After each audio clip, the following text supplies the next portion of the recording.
Hi, everybody. Hello, sir. Oh, thank you, ma'am.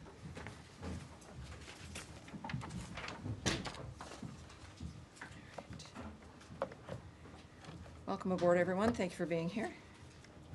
I know a few people are doing some hits, so we might have some people coming in. Appreciate, again, you being here. All right, an announcement, I think rather important one for certainly all of you here and everyone watching at home, and certainly everyone here at the State Department. Welcome aboard. Today, under President Trump's leadership and at the direction of Secretary Rubio, we are reversing decades of bloat and bureaucracy at the State Department. The Secretary announced a reorganization plan to build an America First State Department to meet the challenges of a new era. He has issued the following statement on the plan, which you can get at State Department DEPT, or how is it, .gov? State.gov is where you can get this statement and links to other information on what we're about to discuss. We are facing tremendous challenges across the globe to deliver on President Trump's America First foreign policy. We must make the State Department great again. In its current form, the department is bloated, bureaucratic, and unable to perform its essential diplomatic mission in this new era of great power competition. Over the past 15 years, the department's footprint has had unprecedented growth and costs have soared. But far from seeing a return to investment, taxpayers have seen less effective and less efficient diplomacy. The sprawling bureaucracy created a system more beholden to radical political ideology than advancing America's core national interests. That is why today Secretary Rubio is announcing a comprehensive reorganization plan that will bring the department into the 21st century. This approach will empower the department from the ground up, from the bureaus to the embassies. Region-specific functions will be consolidated to increase functionality, redundant offices will be removed, and non-statutory programs that are misaligned with America's core national interests will cease to exist. Under President Trump's leadership, we have a commander-in-chief committed to putting America and Americans first. As his Secretary of State, Secretary Rubio, announces that he is in fact confident a reformed State Department will meet the moment and help make our country great once again. So the bottom line here is that these sweeping changes will empower our talented diplomats to put America and Americans first. It is also, I will remind, for those of you who are in the bullpen and those watching at home, as I've mentioned before, there's a number of journalists and organizations that are a member of our bullpen. They're people who cover the State Department and work here in the building.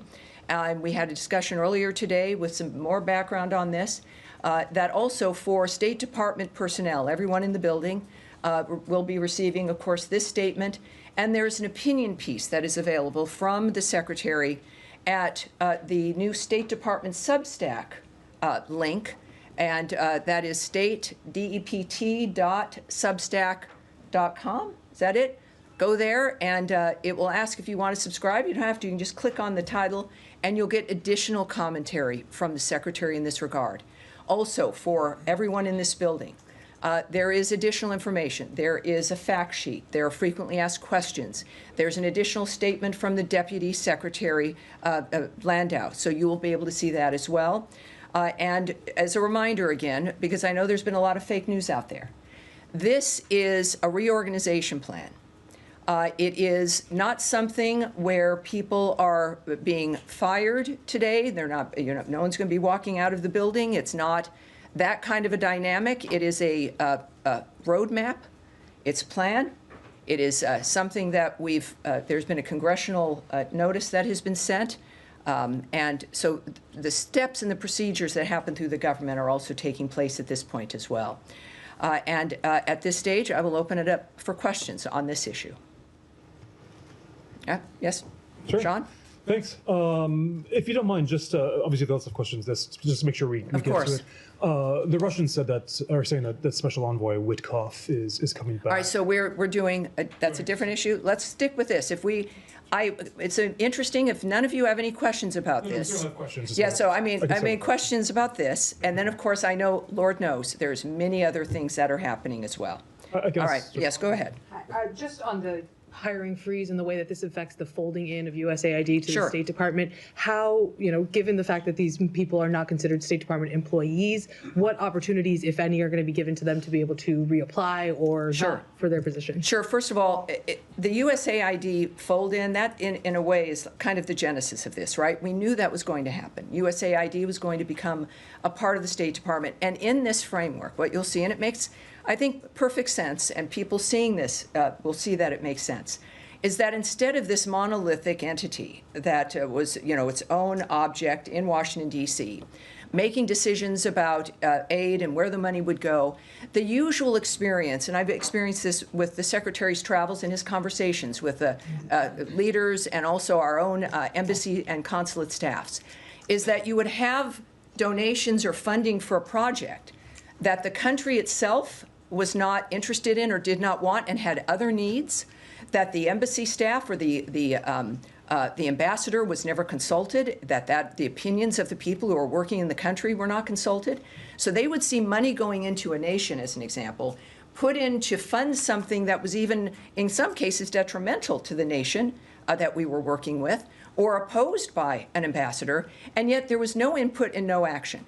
In this particular kind of reorg, it's about consolidating things, right? Weaving certain offices into other bureaus, making situations smaller, reorganizing it, literally.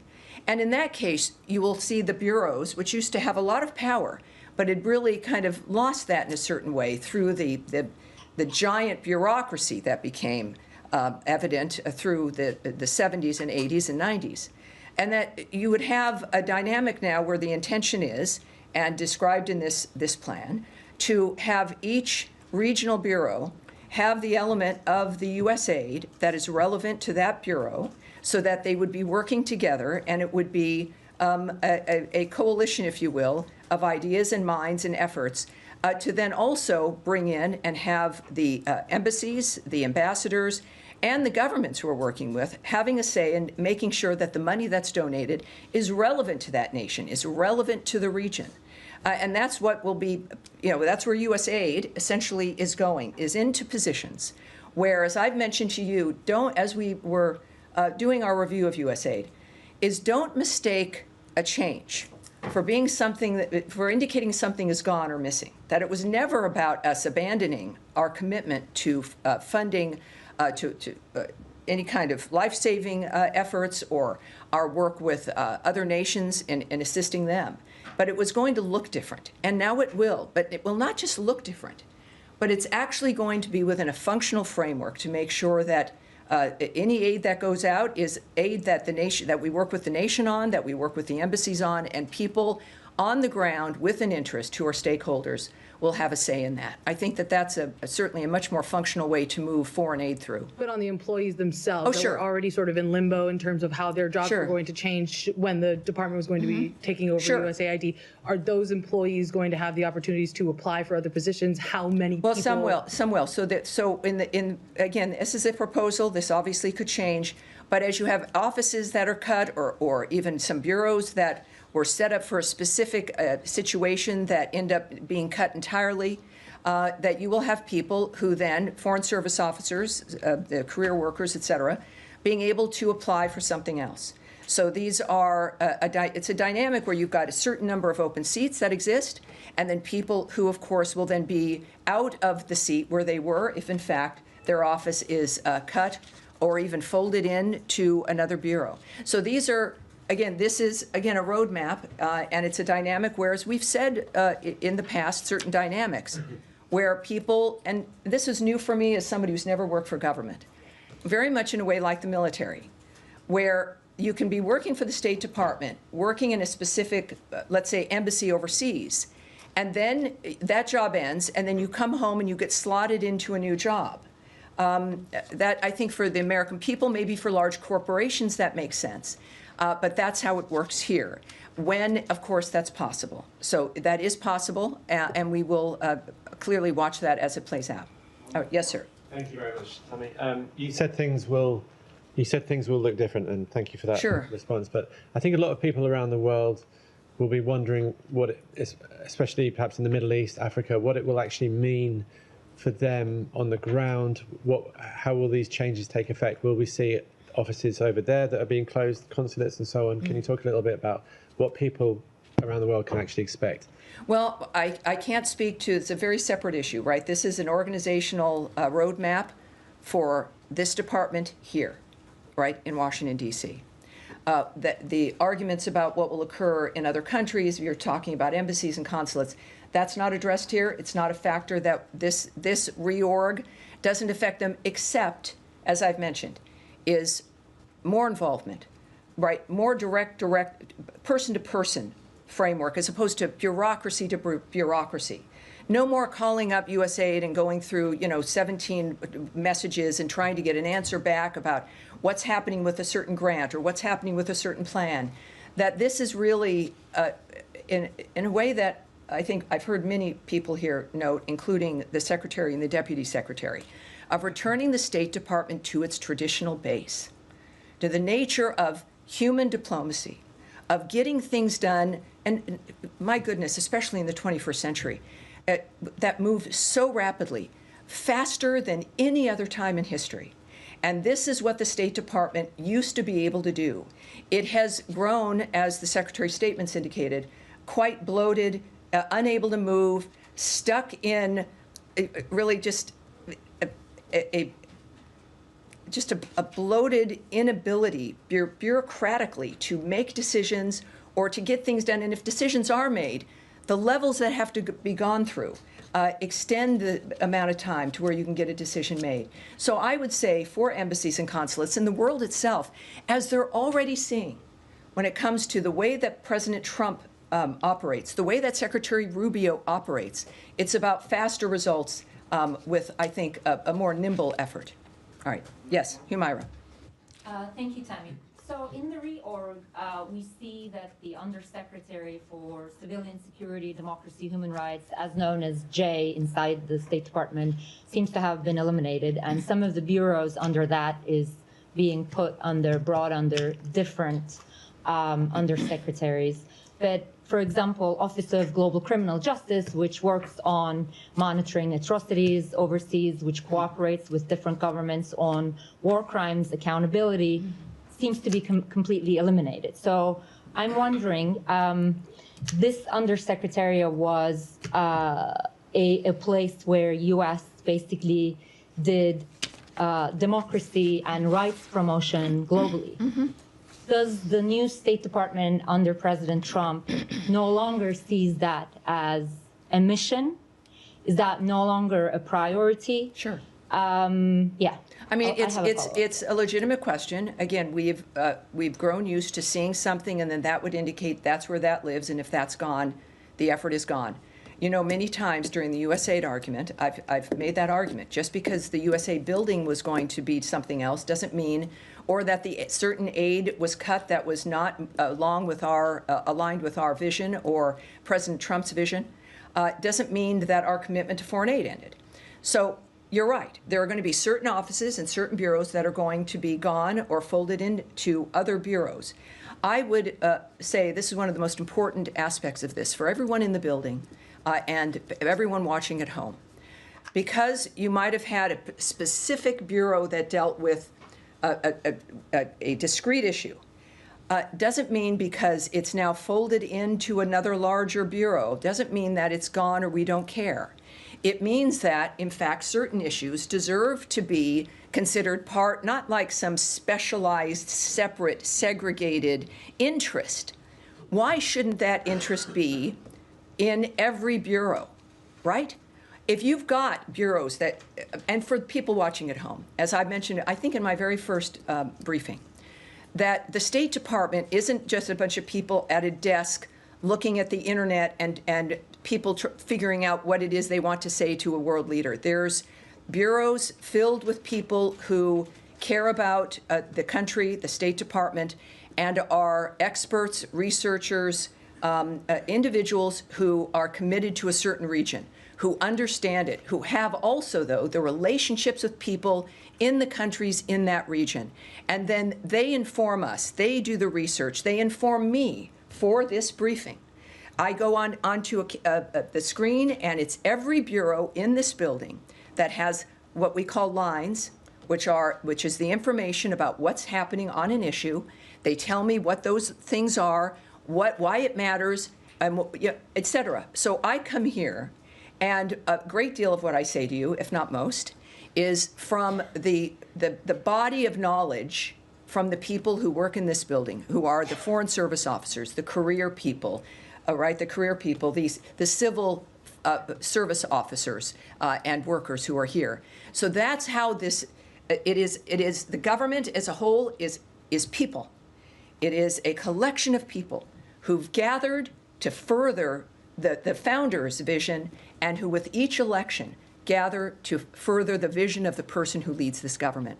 So when we think about the nature of USAID or those other bureaus you mentioned, if a bureau is gone, that is certainly all these issues are important. It means that we're looking at certainly blending in with the regional bureaus, taking certain issues away from being specialty issues, and making sure that they're in the frameworks of the bureaus so that they can be weaved in and dealt with as a whole within all the work. Yes, of course.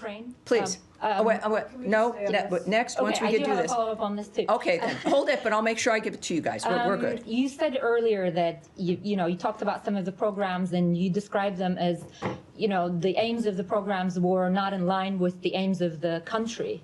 Now, there are countries, like U.S. has made democracy promotion a priority, but that priority actually did not go down well with some of the countries in the world.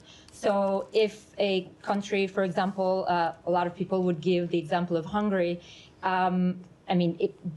U.S. has funded some independent media organizations in Hungary.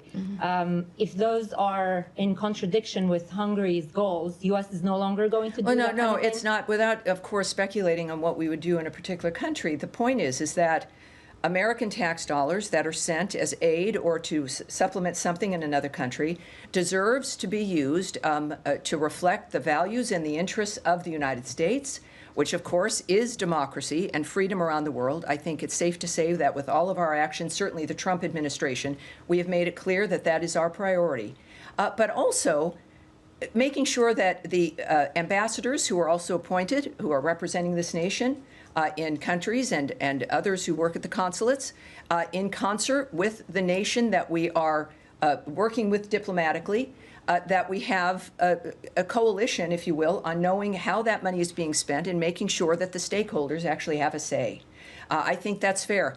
Some people would argue that sending money into a country, spending on something that nobody else discussed, like as USAID would do, is unfair, and that the people in the country that we're working with should have a say. But bottom line is, this now moves into something that is more accountable, more specific, easier to describe, easier to ask questions about, and easier effectively for everyone involved here at the State Department and at the embassies and consulates involved, more accessible and more transparent. All right. Yes. I just wanted to follow up on Humera on global criminal justice, because Sure. there seems to be a bit of a mixed message, because on the one hand, this is clearly being eliminated from the organisational chart. But when we're pressing you on it, you're saying... Well, it may be moved. I mean, if you don't see it on the chart, moved. it may be moved. But and then the Secretary has retweeted an article which says very specifically that this is an aggressive shake-up. It will close agency offices, including those launched to further human rights, advance democracy overseas, counter extremism, and prevent war crimes. So it's just a simple question, really. Is the investigation and prevention of war crimes overseas still an important piece of work and a priority for the State Department? Democracy is always important, obviously, and again, and I understand the tendency. I understand the tendency. War crimes, again, for me, being here now, we're approaching about 100 days. My deciding to do this is based on this nation's history, and it clearly is committed to the nature of the values of the American people and of this country. And just because, and this is why I think it's difficult to do, you've seen a bureau dedicated just to that, just because it has been folded into a different bureau or is an element underneath a different kind of office, and that particular bureau that was maybe specialized, which could be implemented in a better, more nimble, faster way, especially when we're talking about war crimes and things immediately that are moving on the ground. This is the kind of adjustment and reorganization that makes it better. And this will always be the argument. This will be seen. But it is, of course, those values that you know are American values remain. And while the approach or the bureaus or an office might be called something differently or even eliminated as an office, but is moved through the bureau as a whole, you'll see that the American approach to the world not only remains the same, but will be more obvious, more clear, more dynamic, and more active. Do you know where will that role move to? Because it's very hard to see in the chart, for example, on war crimes or global criminal justice, where that will now exist. Well, but again, this is a roadmap. It is a plan. This is something that in this process, and there's a process in this government, where there may be certain things that change. And there'll be a point where we're talking about implementation. So those details, this gives you, I think, a very good idea, transparently for everyone who's watching this, that this is a change. It is, the issue is certainly, sometimes we all know that change is difficult. But in this particular case, it had to happen because of the bulk, because of the unsustainability of the size of the government. And that's why we're doing it. All right, yes, sir. Thank you, Tammy. Two questions. I know this came up on different settings. Just want to make sure. It's the same issue. Yes, to Okay. get you on the record that this will not impact whatsoever when it comes to the department's reports on different issues like human rights, which appears to be. Well, no, I can't. I'm not going to speculate on whatsoever impact on how a report is issued, when it's issued, the content of the report, the nature of how our discussing human rights is done. I will not. All of that would require speculation here.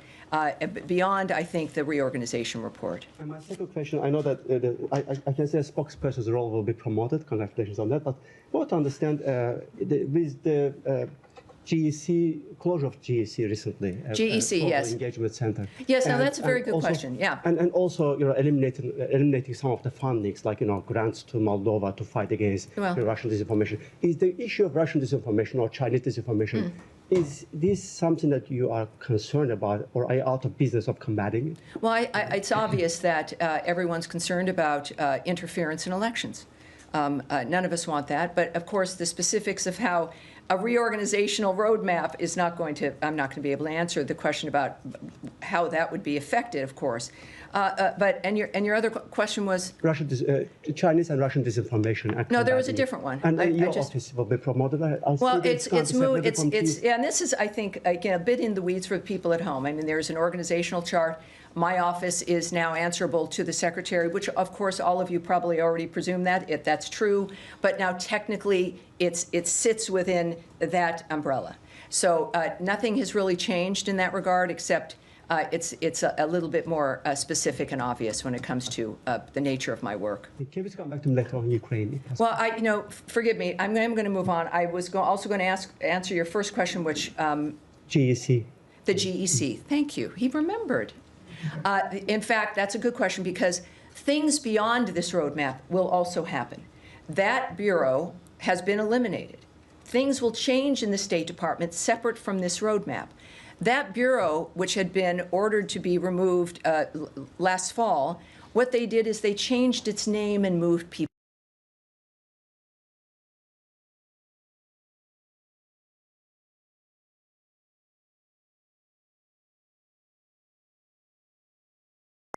Certainly the administration or the American people who put him in office. So yes, that bureau is gone. It is really gone this time, and the American people are better off for it. Can I just ask one quick question? Yes, of course you can. On this process, yes. There's an internal State Department memo that was put out about this that said that the undersecretaries are going to be submitting a path to reduce domestic staff by 15%. Can you just help us understand how the leadership in charge of this reorg came up with the 15% number, and if there's any wiggle room there, or if Well, I that's said this is set an in internal stone. document. I'm not going to speak on something that you may or may, I'm not going to presume you didn't see something, so forgive me. But I'm not going to speak on the specifics of something like that, but the undersecretaries do have a role here. Because this is, again, not from on high things being swept away with one of those large yard brooms. This is a very specific dynamic brought to the undersecretaries who have daily operational experience. I see you. Keep your hand down, please. I'm sorry, it's a little distracting. These are undersecretaries who are working daily with the people in this building, who work in this building, who know what's being produced, who know what has to happen, and they are best suited to make a determination when it comes to this roadmap about how to apply the nature of what we want to accomplish. So the undersecretaries are directly involved, and they will, I think they'll have about 30 days to make their own plan in this framework. And then, of course, we'll see how that manifests in the meantime. And then just one quick question. Sure. Was DOGE involved at all on this plan, or was this just a State Department proposal? No, this, I think, is a very good example of the importance. You know, we know the American people love the result of DOGE. I think there were some questions, perhaps, about how it was applied. But what we do know is that the DOGE approach, the goal of that entity and of that committee is something the president appreciated and still does, as do the American people very much.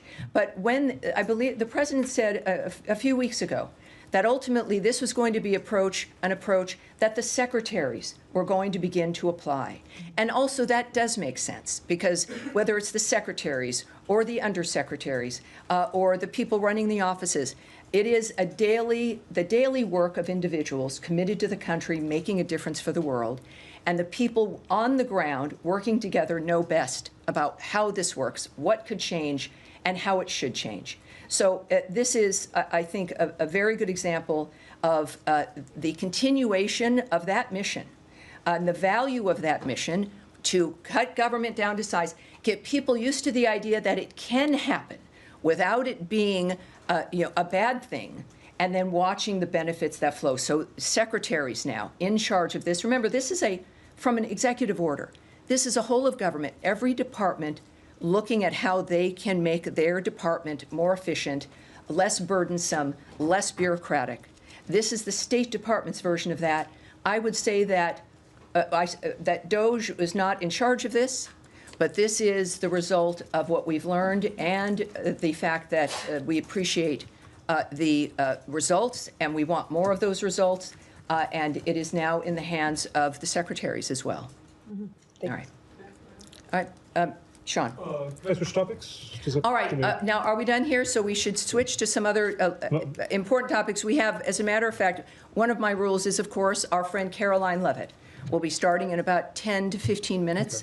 Okay. I've started earlier here because of the nature of the issues, but there are some other issues on our plate. Shall we start with some other ones at this point? Sure. Sean, go ahead. You were first. Sure. Not that I'm not interested in reorganization, but could I ask you, Russia said today that, or Russian state media said that Special Envoy Witkoff will be on his way to Moscow. Is that something you can confirm? And if so, could you explain the natures of his discussions this time? I can't confirm that, no. I cannot. Is it incorrect, or is it just I can't speak to that. Okay. Yes, I mean, that is, yeah, that's not something I can speak to. Okay.